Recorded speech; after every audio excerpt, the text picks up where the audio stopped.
مجھے یقین تھا کہ ابو سب کچھ جانتے ہیں، انہیں ہر چیز کا علم ہے۔ جب 10 سال کا ہوا تو مجھے لگتا تھا کہ ابو اچھے تو ہیں پر ذرا غصے کے تیز ہیں۔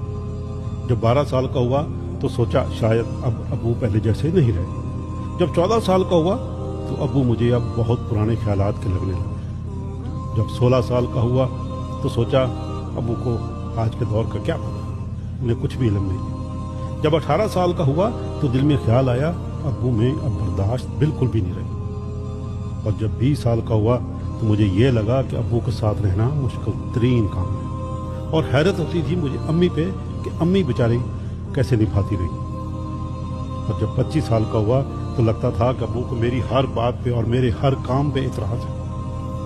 جب 30 سال کا ہوا تو سوچا کہ ابو کے ساتھ اتفاق رائے ناممکن ہے، شاید دادا جان کو بھی ابو سے یہی شکایت رہی ہوگی۔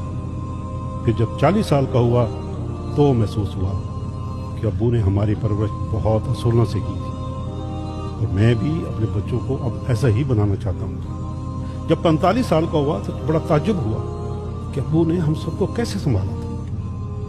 جب 50 سال کا ہوا تو سوچا بچوں کی تربیت کتنا مشکل کام ہے، پتہ نہیں ابو نے ہمیں بڑا کرتے ہوئے کتنی مشکلیں کی ہوں گزرے ہوں گے، کتنی راتیں جاگ کر گزاری ہوں گی۔ اور جب 55 سال کا ہوا تو احساس ہوا ابو کتنے دانا ذہین اور کتنے سمجھدار انسان تھے۔ اور جب 60 سال کا ہوا تو دل سے نکلا ابو واقعی سب سے اچھے تھے۔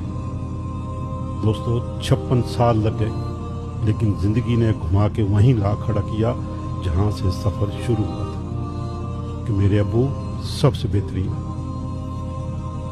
دوستو آئیے جب تک ہمارے ماں باپ زندہ ہیں ان سے محبت کریں، ان کی خدمت کریں، دل دکھانے والے نہ بنیں۔ یہ وقت بہت بے رحم ہے، کل کو صرف یادیں رہ جائیں گی۔